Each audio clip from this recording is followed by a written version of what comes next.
Hello guys, and welcome back to Fox to Fox Report.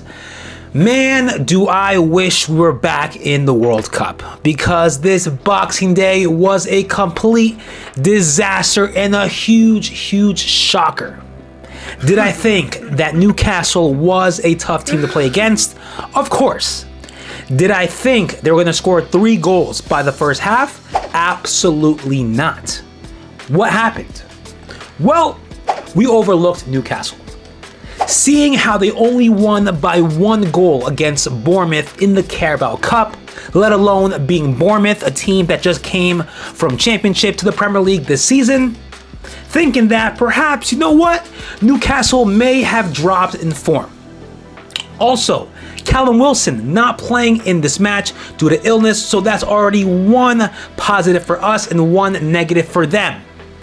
But yes, we have far overlooked Newcastle, and you can tell from the start, very sloppy, finding no rhythm, and what is the worst, most absolute horrible thing that could possibly happen in a match when we're playing like that?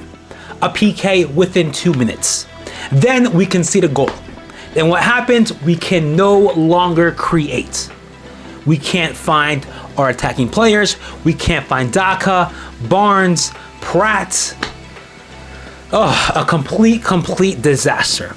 But going to the starting 11 that was played in this match against Newcastle, I have no problem whatsoever.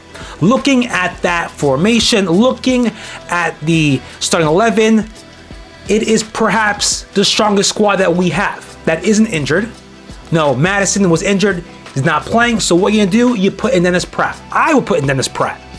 But just the way how the match played out, it just didn't look like it was a match for Dennis Pratt. We needed much more quick movement, a little bit more pace, a little bit more creativity, and Ayoze Perez, I think, was the right change there. Did I think so before the match? Of course not. You know, Perez really hasn't been playing. Pratt's far better player in previous matches, so it only made sense that he should start in front of Ayoze Perez. But how this match played out, it kind of looked like this game was shifting towards the need for Perez. So, who knows what would happen if Pratt didn't get injured? Maybe he would be playing the entire match. I don't know.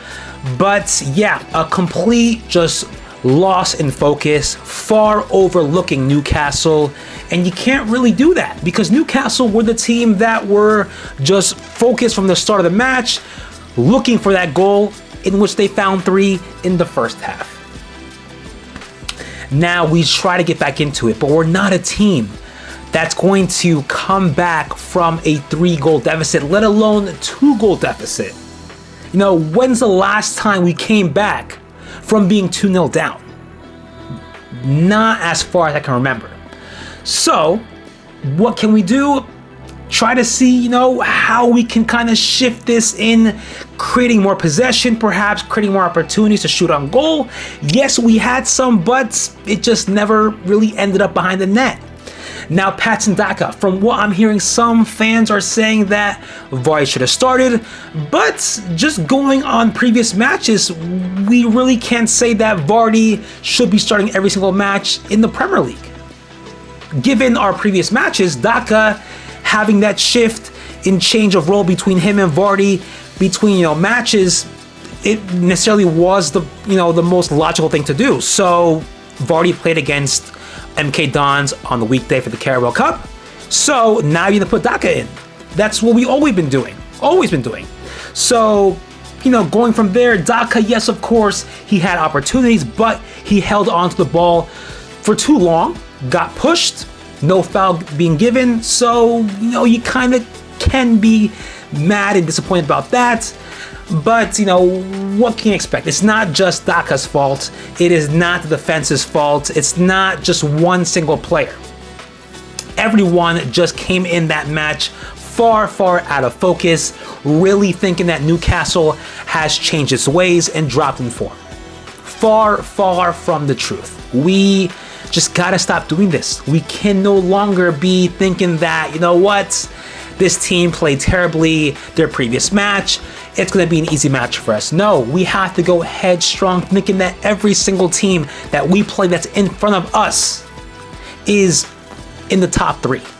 We can no longer be with that mentality that, you know what, maybe we're above them in the table, so we're going to play, 50%. We can't do that. We can't do that, and it's only getting harder than this. Where do we bounce from here? Now that we have Liverpool on Friday. So that's minus 3 days of rest, maybe a little more, give or take, but at Anfield. Far, far much out, and especially now since Liverpool has won their match over at Villa Park. I believe it was 3-1.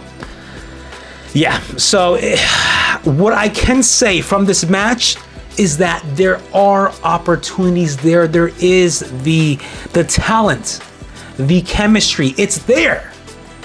But the fact that Newcastle scored 3 goals so early on, just mentality, psychologically wise, we just couldn't bounce back from there.